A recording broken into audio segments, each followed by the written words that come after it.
In the studio by Nicholas Rushworth. Thank you for joining us this morning. Now, we're going to be talking, I guess, about this Brussels summit where we saw that agreement, the deal being struck late last night.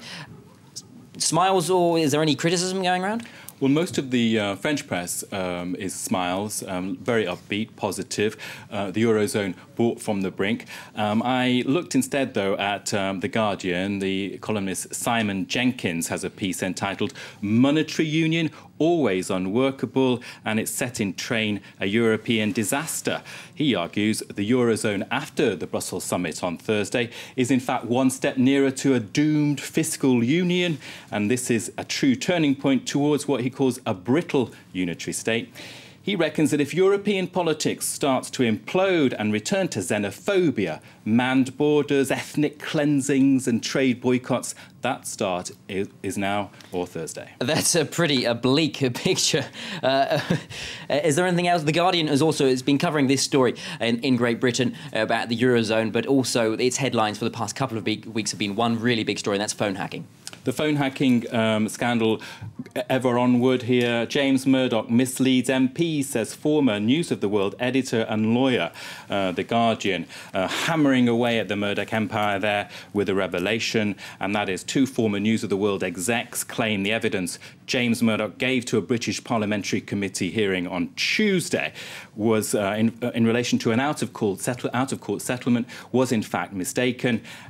So obviously that's hammering home against Murdoch. One of the main characters of this whole drama, Rupert Murdoch, James's dad, and the International Herald Tribune has got a cartoon with the words "news" in very large letters. I can show it you. There it is on screen. And underneath you can see a forlorn Rupert Murdoch, and he's saying, "Well, how was I supposed to know?" And also, he only dominates world media. Yes, of course. How is he supposed to know? The USA Today also looking at Rupert Murdoch, saying, look, he's putting him here in a rubbish bin, and he's saying, "Phone hacking goes against everything I stand for." Some pretty imaginative bits of cartoon work there from the other side of the Atlantic. Now, on a completely different story, one that we have been covering in the main news bulletin, and that is, of course, the famine fears in the Horn of Africa. What's the press coverage been like? The Huffington Post is headlining Somalia, famine, Al-Shabaab complicate US food delivery in face of severe malnutrition.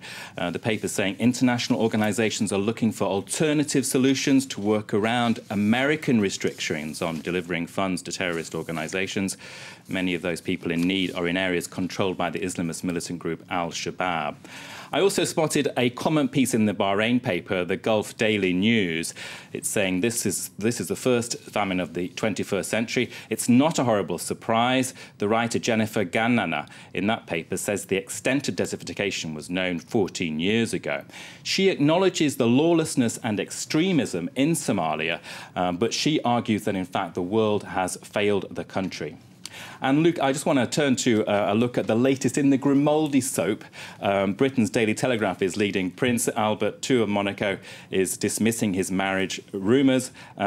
So that's making headlines around the world, of course, the state of the marriage of the Grimaldi couple. We did see that there was a lot of headlines here in France. They are, to a certain extent, very interested in all kinds of royal weddings, perhaps because, of course, they don't have their own royal weddings here in this country. But it's interesting that the British press is also talking about it.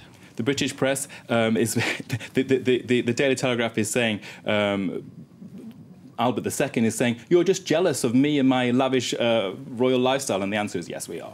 And the Monaco Times is also covering that. A prince indignant. The newlyweds are back in Monaco, and no minute have they arrived that Prince Albert called a press conference saying the constant rumours are totally unacceptable.